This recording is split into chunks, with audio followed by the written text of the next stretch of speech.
This is the most complicated one because we still don't know what's going to happen with certain players here. So basically, in those two positions, I see it as four players that potentially could play in that position. Jordan James, Paik, Alfie Chang, and now we've got Mark Leonard as well.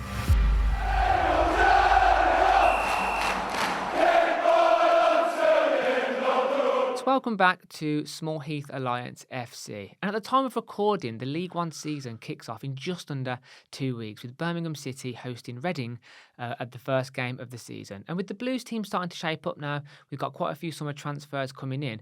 Me and Dad just wanted to do a video on what we think our ideal first starting 11 will be. So hand it straight over to you, Dad. And I've got two questions for you, really. One, did you find this process difficult? Was there any points of contention? And two, do you want to get straight into it and fire us in with the goalkeepers? Well, on the first point, I didn't find it that difficult because I think in certain positions, there's just people that you'd naturally expect to be there. It does throw a bit of a conundrum in some positions, which we'll talk about as we go through. But what it did highlight to me, which again we'll obviously focus on, it highlights to me that we need strengthening on the right-hand side, and we'll talk about that in a minute as we go through the various positions. So let's start off with goalkeeper. So we've got at the club now Ryan Allsop, Bailey Peacock-Farrell, and Bradley Mayo if he doesn't go out on loan. So let me bounce it back to you. So out of those three, who do you think will be the first choice goalkeeper? So I think during the summer, Ryan Allsop was purchased with the mindset of being our first goalkeeper. However, this pre-season, Bradley Peacock-Farrell has been absolutely outstanding, and I can't deny, I think he's earned himself a place in the first team as we go through this first game of the season. So for me, that goalkeeper slot goes to Bradley Peacock-Farrell. I've chosen him as well, only because when Ryan Allsop came in with his experience in the Championship, he played so many games. I thought it was automatic that he would be the first choice. But now Bailey Peacock-Farrell's came in, and it seems to be in the stronger teams that Chris Davies is picking in pre-season, he seems to be the one. And he's been outstanding this pre-season. I think the ball at his feet, he's good at distribution, he's shot stopping. I mean, just the game against Walsall at the time of recording was yesterday. Those two back-to-back saves he made in that game, which was absolutely incredible. So I think he's earned his place as the first-team goalkeeper. Yeah, but I think so. That's something we both agree on. Any things that you think Blues fans in any of these players or positions that we talk about, let us know your thoughts in the comments below of what you think the first choice will be in each position. Yeah. That brings us then on to we'll go with the left back next, left back position. So what's your thoughts on that? So this was one of those positions for me which I found quite tough to choose. There was two areas, and I'll let you know my second one when we get onto it. And left back, obviously, of course, we have Buchanan, who was with us last season. I think he became a fan favourite, big challenges. He finally gave us that stability on the left-hand side, didn't he? But I feel like we've absolutely made a brilliant purchase in Cochrane as well. And when you think about Chris Davies' style of football, progressive, good on the ball, wants to get forward, can create a chance, can get in the final third. Again, I think left back goes to Cochrane. Yeah, and Cochrane was brought in as a specific attack-minded left back, left wing back type of player. We're not certain about Buchanan. We know that he goes forward. We've seen him last season, but he was playing in a system that didn't suit the way Chris Davies is going to play. I've gone for Cochrane as well. I've just, as the time of recording, Buchanan picked up an injury in pre-season anyway. So it's highly likely that Cochrane will start anyway, just on the basis that Buchanan's injured. But if the two of them were both fit, I would pick Cochrane. We should have stated at the start of this, we're assuming Davies is going to play the 4-2-3-1, aren't we? That's the formation we're picking these positions on. So on that point, in the 4-2-3-1, Cochrane gets my left back position.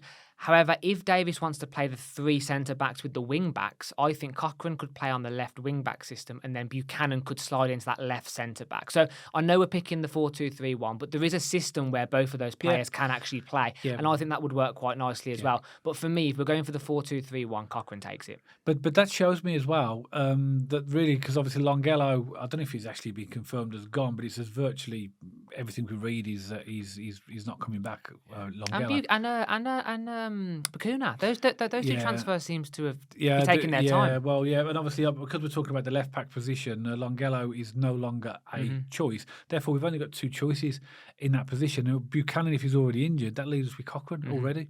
So I know that you can only have so many players. But even position. If Buchanan was fully fit, for me, what I'm seeing, I would still pick Cochrane at the left back position. But what I'm getting at is that what happens if Cochrane get injured as well?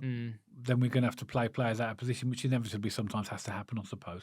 Okay, before we go on to the central midfield, central defence, centre backs, let's talk about the right back, and I'll start with this one if that's okay. Yeah, now, I think we're short here. Obviously, we've got Ethan Laird, who to me is going to be the nailed-on first choice. The only backups we have that could go in that position, I believe, at the moment are Brandon Keller and Fogarty are the two young lads. So I think it's going to be Laird, but I think we need to buy another. And we've mentioned this in the previous video that we looked at about what we still need. Despite all these good transfers we've had, there's areas that we need strength. This is one in particular. But I've gone for Laird as the right back. Completely agree. And I think Keller and Fogarty are young players, aren't they? They haven't quite got the experience yet to break into the first team. And to me, Laird having no competition is dangerous. He needs someone to keep him fresh and fresh and competing. So for me, I would like to see another right wing back come through. And for me, Laird, he's seen for his attacking strengths quite well. You know, he is fast. He can get up the pitch. His final ball definitely needs working on, but I would like to see a really good, almost like Buchanan equivalent on the right, someone who can put in a big challenge at the back as well down that right-hand side. Don't get me wrong, Laird's a good player. I'm not saying Laird isn't a good player. Happy with him as the first team right back. We need more depth. Yeah, I agree. And I think there'll be some fans that will say, well, we've got Keller and Fogarty, we want to give the young lads a chance. But the problem is, if we're chasing a game or we're trying to hold a lead and then Laird gets injured, one of these is going to come on. You're going to think, oh my word, we've got young lads coming on now. I don't think that's good enough for where we want to be. No, I'm sure that both those players are going to be very good players in the future, but for now, I think we need another right back. And I think we will see a right back come in before the transfer window closes. I'm pretty sure. Almost certain we will do. Yeah, but as things stand at the moment, it'll be Laird. Yeah, absolutely. So that brings on to centre back. Over to you, Dad. What are your thoughts on centre half? So we've got two centre half positions, haven't we? In that position at the moment, we've got Sanderson, Clara, Bielek, and I've also put Buchanan as available to potentially play as a centre back as well. So for me, I think that Bielek will be a first choice centre back. So as things stand, who will play alongside him now? You might think, well, we spent over $4 million on Clara, and he's a tall player. We don't know an awful lot about him at the moment, but clearly he's been brought in to fulfil that role. But I've been so impressed with Sanderson in pre-season. I think he's a different player. I mean, I don't know what's happened. Obviously, he's coached under Chris Davies, playing in a different system. But he's pinging 40, 50-yard balls. I think Chris Davies tactically has done that on purpose because he likes to switch the play because it catches teams, doesn't it? But it's the fact that he's actually able to execute that has really surprised me. He's dropping the ball on a pinhead. Yeah, it really is impressive. Long passing, the distribution's been incredible. It's like a different player, Sanderson. This I know he got a lot of criticism last season. I get that. He had a lot of personal issues going on. He was a captain, an ineffective captain last season. Didn't do himself any favours.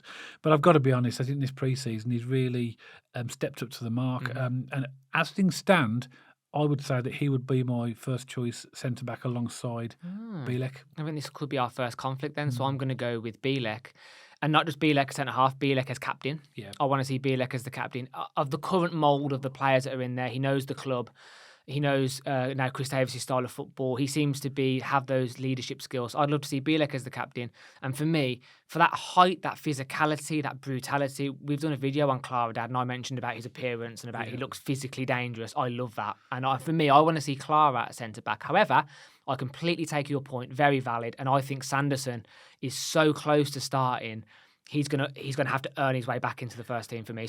But he's very close, and I think we could see quite a bit of rotation there in between the league and the cup games. But for me, against Reading, that first game, Bielek and Clara for me. I've surprised myself by picking Sanderson because there's no way I thought that I would suggest that he would be first choice based upon the players that we're about to bring in at that point. But I think he's done himself proud. And by the way, really I completely agree. I mean, when I was watching the Walsall game and the Rangers game, his distribution, I was like, it's like a completely different player. Yeah. But for me, I don't know, there's something about that physicality of Clara. And to be fair, Clara has to prove himself. I know he's a $4 million plus signing, broke the transfer record for League One. However, he does have to prove himself. I get that. But from his experience, his age, his physicality, his appearance, I want to see him in the first team. And as I said, Sanderson for me is just below. He's not like it's miles away. He's cut adrift, and I think we'll see a lot of rotation in that position. So slight difference there then. So next we come on to midfield. Yeah, do you want to start us off? So let's start off in those two centre mid positions then. These are important. And this was the toughest one for me to decide on. This is the most complicated one because we still don't know what's going to happen with certain players here. So basically, in those two positions, I see it as 4 players that potentially could play in that position. Jordan James, Paik, Alfie Chang, and now we've got Mark Leonard as well. And I toyed with this, and I thought, well, Jordan James is one that is highly speculated to possibly be going, but I know the club have offered him a new contract as well.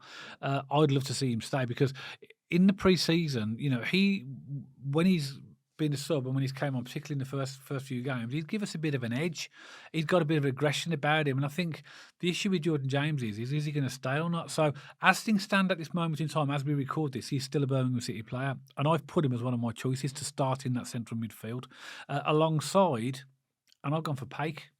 I've gone alongside for Paik alongside him because I think Paik has got that composure and distribution that is going to basically unlock teams. If we can get Paik to sign a new contract, I think he's as good as a really expensive transfer coming in. Yeah. I think at this level, Paik is an absolutely fantastic player. And you know what, Dad? I've picked exactly the same. Have you? And that might come as a surprise because in the Mark Leonard video, I obviously really hyped him up. And by the way, I love Mark Leonard. I think he's a great player. I think he's exactly the centre mid that we need. But JJ, for me, Mark Leonard needs to earn his place in the team. And, he took his time to make his decision. He clearly wanted to get the right decision and the right club. Just coming back to Mark Leonard here. But for me, he's just joined. We've got 2 weeks until the first game of the season. He needs to gel with the team. He needs to adapt to Chris Davies' style of football. He needs to get that gel time.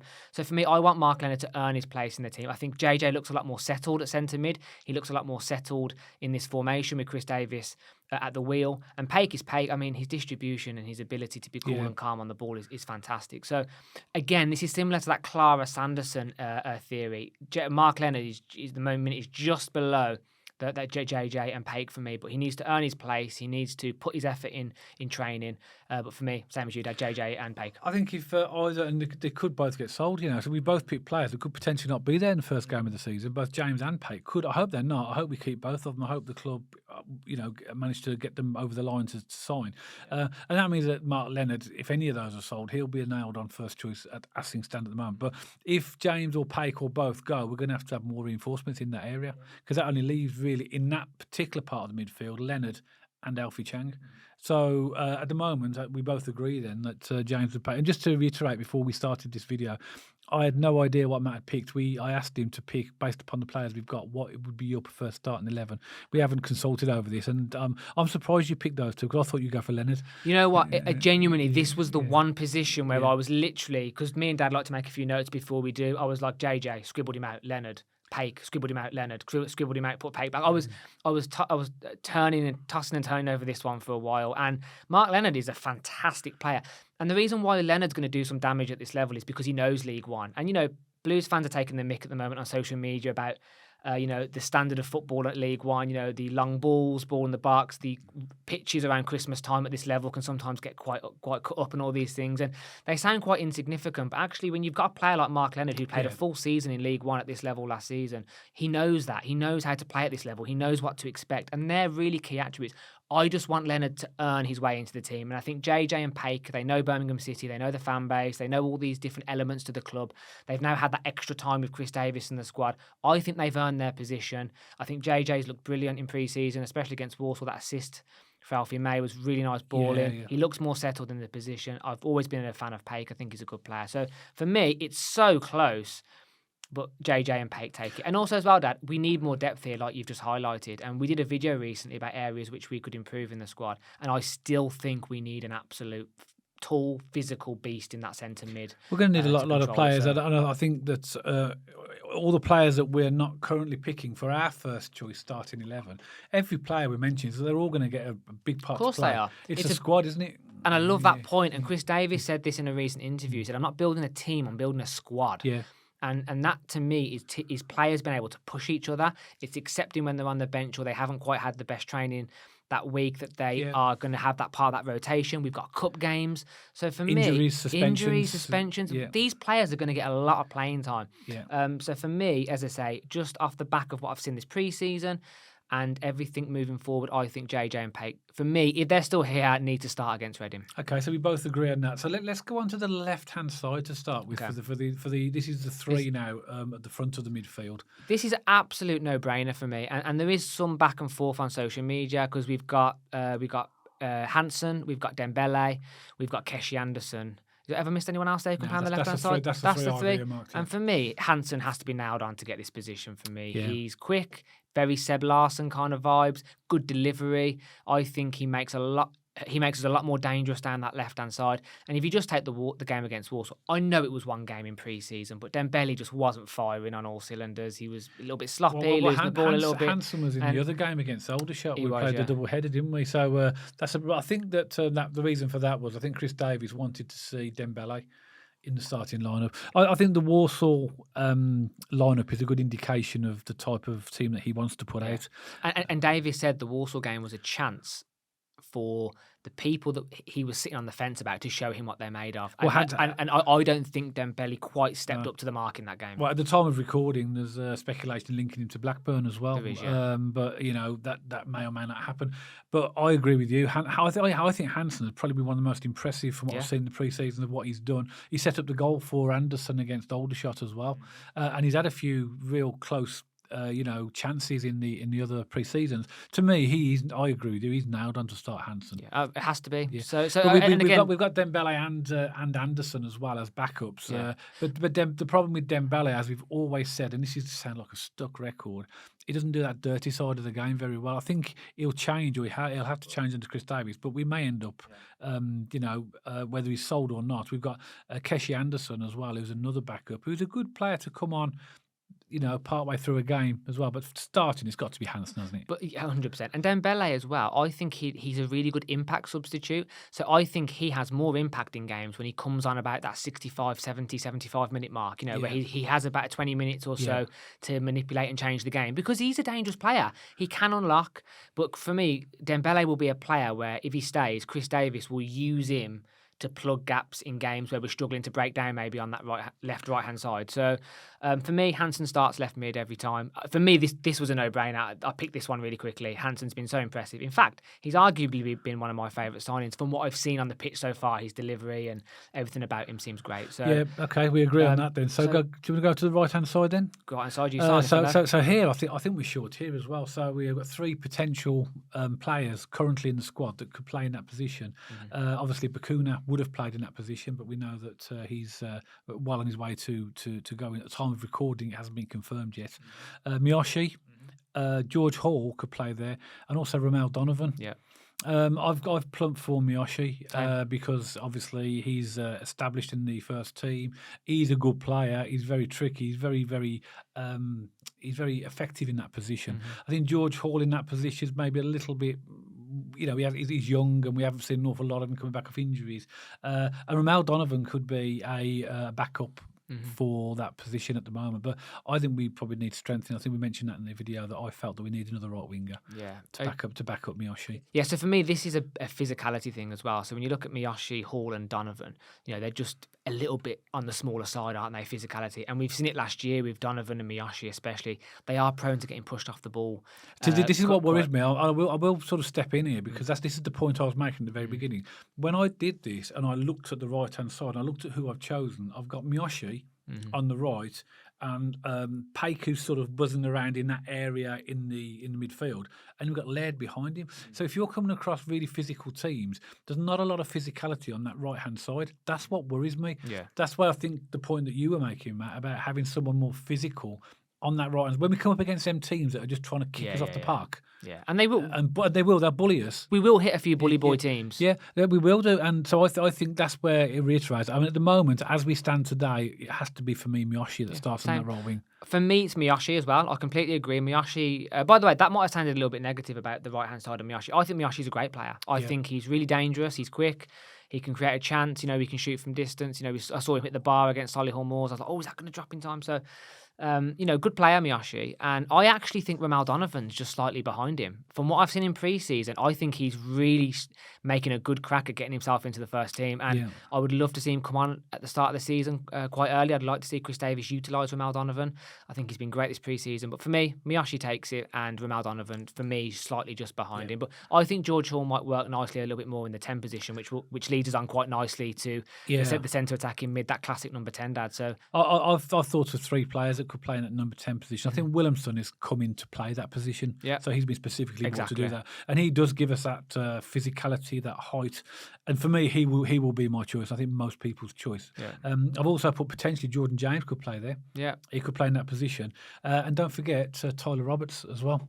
He could play in that. But I've gone for Williamson on the basis that he's brought in specifically for that position. If Williamson was injured or suspended and we kept James, Jordan James could play in that, and that would then free up Mark Leonard to come into the midfield. Yeah, that's a good point as well. Yeah. But I think with JJ, he's such a better centre mid than he is a number 10, personally. And if you look at the way Chris Davies has been utilising him in this pre-season, JJ just looks comfortable. Yeah. He looks set in that position. And for just me personally, my personal opinion, Blues fans, JJ is a much better centre mid than he is a number 10. But that is a very valid point.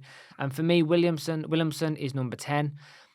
With George Hall and Tyler Roberts as the backup in my opinion, in those positions. And, Tyler Roberts, he's down as a striker, but I don't see Tyler Roberts as a striker. I see him as a number 10 personally. And, attacking midfield. I don't see him as a striker. He's not a goal scorer. I think he's more creative. I think I agree with that. He's more creative than he's a goal scorer. But he's better because when you see him on the ball, he does try to go around plays. Yeah, he's not like a sort of get onto the line and tap it in type of player, is he? He's not. So I totally agree with that. And then we come on to our front striker. This is an obvious one. Easy.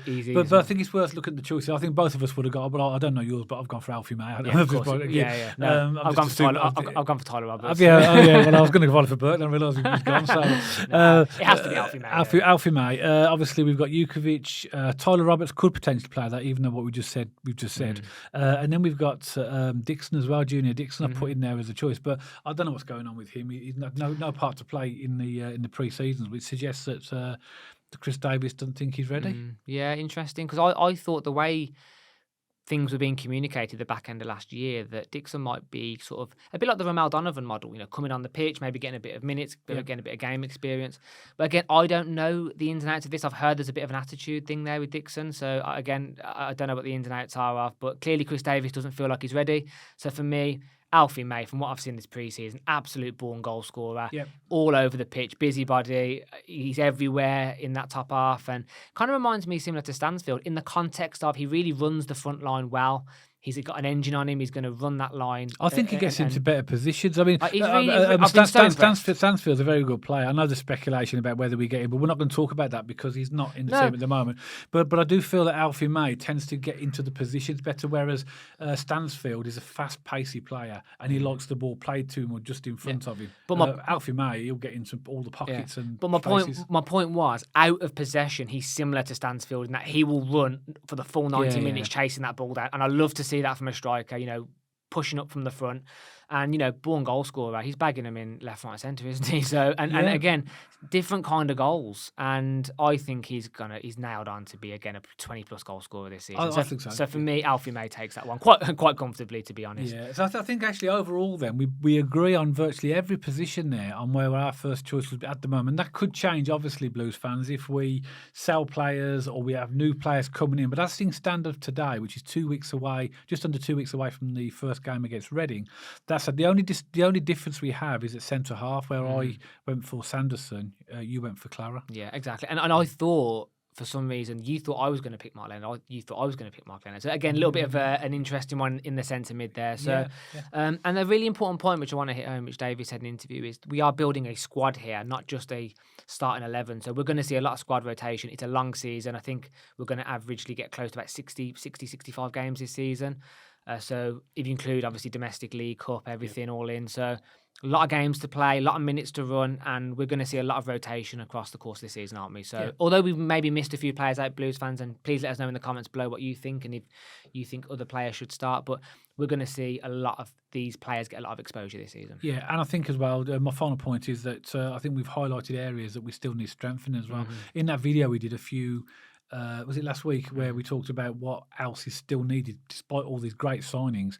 I think I said we need 6 or 7. And I stand by that now. But particularly, I think 5. Particularly after this conversation, I think in order to get that competition and strength in depth, that's what we need. But it's very interesting. I think interesting to see what the other Blues fans think as well. I agree. I think somewhere between 5 and 7 would be a really good target to hit and realistic before we start the season. And we're going to be making transfers right up until that and which means we're going to be 3 or 4 or 5 games into the season as well, still getting players in, I think. Yeah, I think I totally agree. Yeah. But as Dad said, Blues fans, we'd love to hear from you. Do you agree with our selections? Do you have any thoughts and opinions of yourself? Have we missed anything? Do you think we've missed any players who are crying out for that first team position? Please let us know in the comments below. And as we always do, we love reading those and getting back to you as soon as we possibly can. And if you like this video, please don't forget to give us a thumbs up and check us out on our social media channels. We have an X page and an Instagram page, which are on the screen right now. And if you haven't already, please don't forget to subscribe to our YouTube channel so you don't miss any future content all about Birmingham City. And myself and Dad will see you on the next video.